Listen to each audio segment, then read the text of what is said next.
Praise the lord పిల్లలు, welcome to beginner class. అందరు సిద్ధంగా ఉన్నారు కదా? మనం ప్రార్థనతో లెసన్ స్టార్ట్ చేసుకుందాం. అందరూ మోకరించి చేతులు జోడించి కళ్ళు మూసుకోండి. పరిశుద్ధ దేవానికి స్తోత్రం చెల్లిస్తున్నామయ్యా. మీ సన్నిధి మా మధ్యలో ఉంచండి ప్రభా. చిన్న బిడ్డలతో మీరు మాట్లాడండి. నీ స్వాధీనంలో నైనా బిడ్డల్ని ఉంచమని వేడుకుంటున్నామయ్యా. వారి జీవితంలో నీ రక్షణ కార్యం జరిగించమని యేసయ్య పరిశుద్ధ నామంలో అడిగి వేడుకుంటున్నాం తండ్రి. ఆమేన్. ఈరోజు మనం 36 లెసన్ నేర్చుకుందాము. హోసాన్నా, ఇంగ్లీష్లో హోసానా. దీంట్లో కంటత వాక్యము మత్తయి సువార్త 21వ అధ్యాయము 9వ వచనము. జనసమూహములలో ఆయనకు ముందు వెళ్ళుచుండిన వారును వెనక వచ్చుచుండిన వారును, దావీదు కుమారునికి జయము, ప్రభు పేరిట వచ్చువాడు స్తుతింపబడును గాక, సర్వోన్నతమైన స్థలములో జయము అని కేకలు వేయుచుండిరి. The Gospel of Matthew 21st chapter 9th verse. The crowds that went ahead of him and those that followed shouted, Hosanna to the Son of David.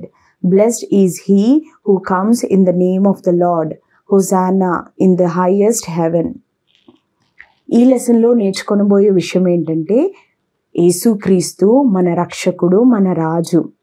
Jesus Christ is our saviour and king. లెసన్లోనికి వెళ్ళబోయే ముందు last క్లాస్లో ఏం నేర్చుకున్నామో కొన్ని విషయాలు మనం చూసుకుందాము. పక్షవాయువు గలవాడు స్వస్థపరచబడటా అని చూసాం కదా. ఒకసారి కపెర్నహూములో యేసయ్య ఒక ఇంటిలో ఉన్నాడని, అక్కడ అనేక మంది ప్రజలు వచ్చారు కదా. అప్పుడు యేసయ్య వారికి వాక్యం బోధిస్తూ ఉన్నాడు. అయితే అక్కడున్న 4 మనుషులు అక్కడున్న పక్షవాయువు గల వ్యక్తిని యేసయ్య యొద్దకు తీసుకొని రావాలని ఆ ఇంటి యొద్దకు వస్తారు. అప్పుడు అక్కడున్న జన సమూహాన్ని చూసి ఇంటి లోపలికి వెళ్ళలేకపోతారు కదా. అయితే వారు ఏం చేస్తారంటే, ఎట్టి పరిస్థితుల్లో ఆ పక్షవాయువు గలవాన్ని యేసయ్య యొద్దకు తీసుకొని వెళ్తే యేసయ్య తప్పకుండా స్వస్థపరుస్తారని వారు విశ్వాసం ఉంచి వారు ఆ యొక్క పక్షవాయువు గలవాని యొక్క మంచంతో సహా ఆ యొక్క ఇంటి మీదికి తీసుకొని వెళ్తారు. తీసుకొని వెళ్ళిన తర్వాత ఆ ఇంటి మీద ఉన్న పై కప్పులను తీసేసి ఆ యొక్క పక్షవాయువు గల వారిని పరుపుతోనే యేసయ్య దగ్గర దింపుతారు కదా. అప్పుడు యేసయ్య ఆ 4 విశ్వాసంను చూసి వారి మీద కనికరపడి ఆ పక్షవాయువు గల వాణిని చూసి, కుమారుడా, నీ పాపములు క్షమింపబడి ఉన్నాయి, నీ పరుపెత్తుకొని లేచి నడుము అని చెప్తాడు.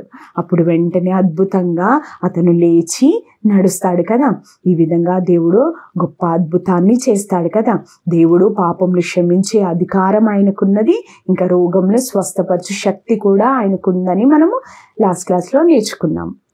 మీరు ఎప్పుడైనా రాజకీయ నాయకులు కానీ ఫేమస్ పర్సన్స్ అంటే గొప్ప గొప్ప వారిని మీ ఇంటి వైపుకి వస్తున్నప్పుడు వారిని ఎలా ఆహ్వానించారో చూసి ఉండొచ్చు కదా.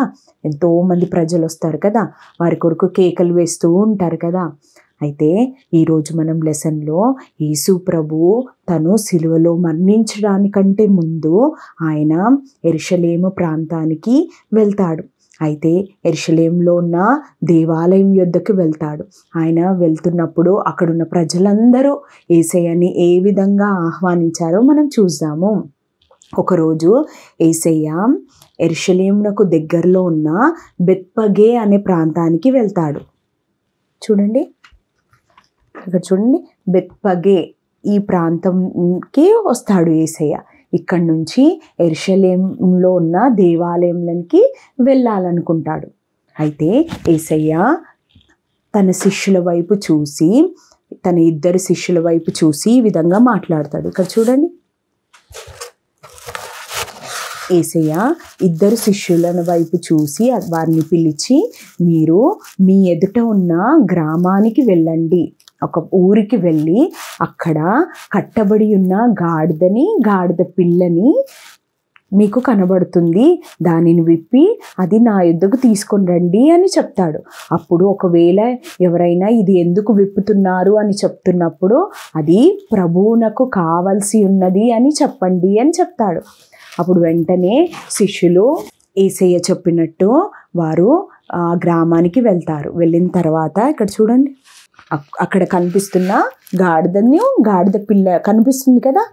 ఇవి రెండు కట్టబడి ఉంది కదా, వీటిని చూసి వీటికి ఒక యజమానుడు ఉన్నాడు. అయితే ఇద్దరు శిష్యులు వచ్చి ఆ యొక్క గాడిద యొక్క పిల్ల యొక్క కట్లను విప్పి అది యేసయ్య వద్దకు తీసుకొని వెళ్తున్నప్పుడు అక్కడున్న వారు ఇది ఎందుకు ఈ విధంగా చేస్తున్నారు అని అడుగుతున్నప్పుడు వారు ఇది ప్రభువునకు కావాల్సి ఉన్నది అని చెప్పి వాటిని యేసయ్య వద్దకు తీసుకొని వెళ్తారు. శిష్యులు గాడిద పిల్లని తీసుకొచ్చిన తర్వాత గాడిద పిల్ల మీద బట్టలు వేసిన తర్వాత యేసయ్య దాని మీద కూర్చున్న తర్వాత అక్కడ యేసయ్య అక్కడకు వచ్చాడని అనేక మంది ప్రజలు ఆయన యొద్దకు వస్తారు. బహుశా వారందరూ యేసయ్య వాక్యము విన్నవారు అయి ఉండొచ్చు కదా, ఇంకా యేసయ్య ద్వారా స్వస్థత పొందిన వారుగా, ఇంకా యేసయ్య చేసిన అద్భుతాలు చూసిన వారుగా ఉండవచ్చు కదా. వారందరూ యేసయ్య దగ్గరికి వచ్చి యేసయ్యని ఆహ్వానిస్తున్నారు. వారందరూ దారి పొడుగునా తమ బట్టల్ని పరుస్తారు. చూడండి, యేసయ్య వెళ్తూ ఉన్నప్పుడు, ఆ గాడిద మీద వెళ్తున్నప్పుడు ఆ దారిలో వారందరూ బట్టలు పరుస్తూ, ఇంకా కొంతమంది చెట్ల కొమ్మల్ని పరుస్తూ దాని మీద యేసయ్య వెళ్తూ ఉన్నారు. ఇంకొంతమంది ఖర్జూరపు కొమ్మల్ని పట్టుకొని దావీదు కుమారునికి జయము, ప్రభు పేరుట వచ్చుచున్నవాడు స్తుతింపబడును గాక అని బిగ్గరగా కేకలు వేస్తారు.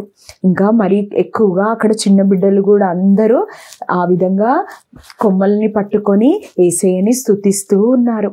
ఈ విధంగా యేసయ్య వారి మధ్యలో నుంచి యెరూషలేము దేవాలయంలోనికి ప్రవేశిస్తాడు. యేసయ్య యెరూషలేములోకి దేవాలయంలోనికి ఏ విధంగా ప్రవేశించాడో, అక్కడున్న ప్రజలు ఏ విధంగా ఆహ్వానించారో మనం ఇప్పుడు చూద్దాము. కట్టబడిన గాడిద పిల్ల విప్పబడిన తర్వాత శిష్యులు యేసయ్య వద్దకు తీసుకొని వస్తారు. వచ్చిన తర్వాత ఆ గాడిద పిల్ల మీద వస్త్రాలను పరుస్తారు.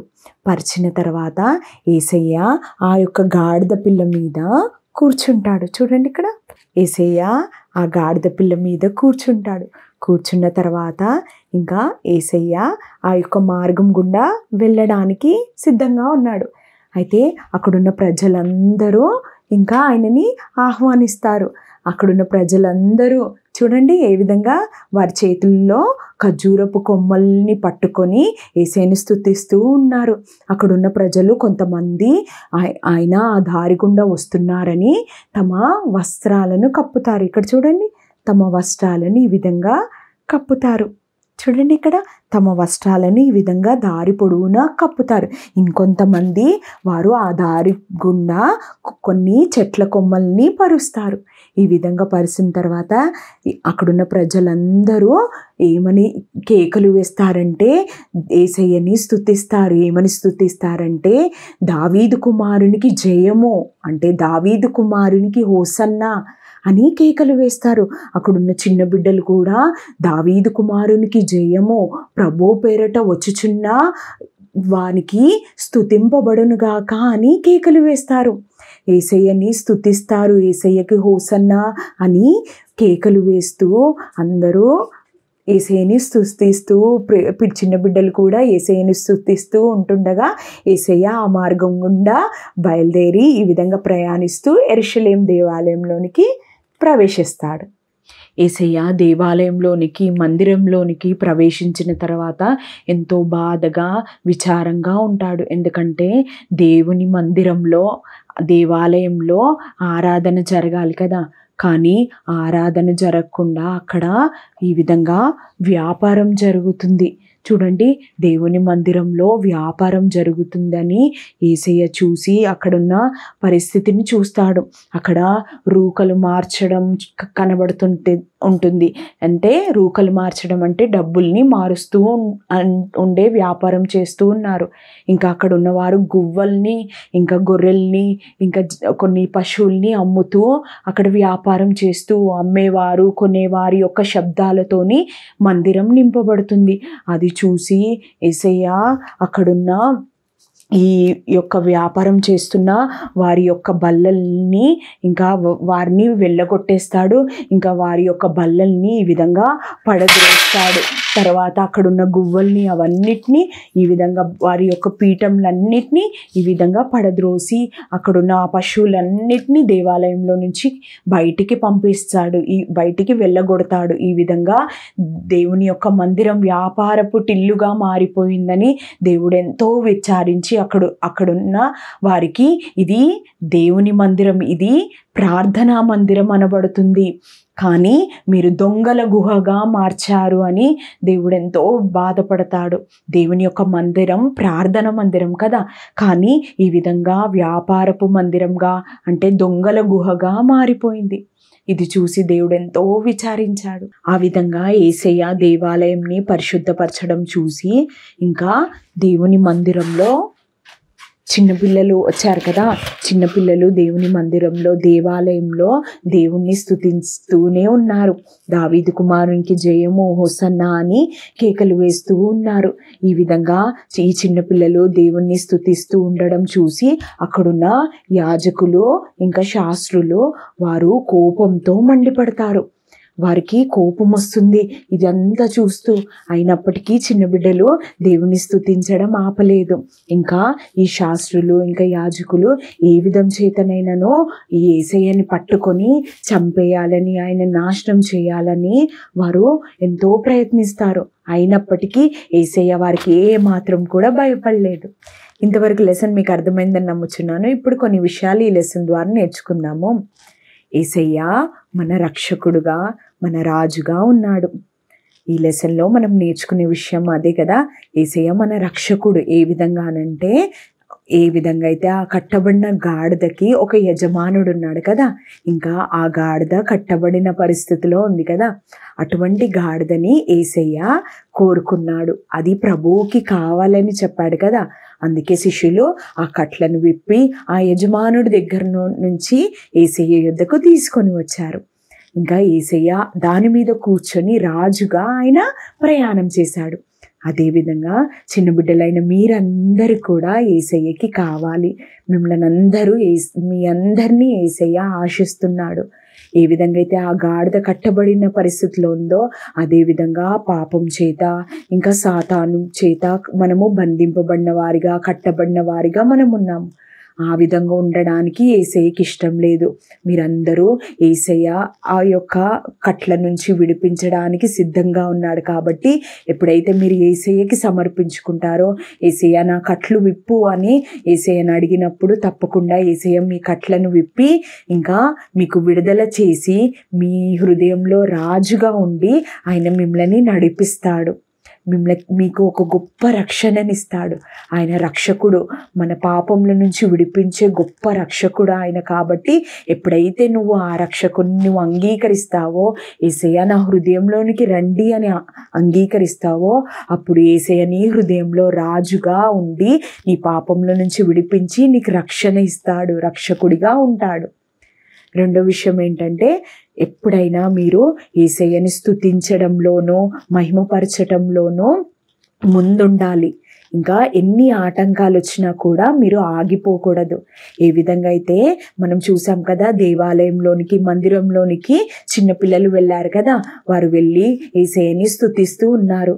అక్కడున్న యాజకులు శాస్త్రులు వారి ఆటంకపరిచారు కదా, అయినప్పటికీ వారు స్తుతించడం ఆపలేదు, యేసయ్యని స్తుతిస్తూనే ఉన్నారు.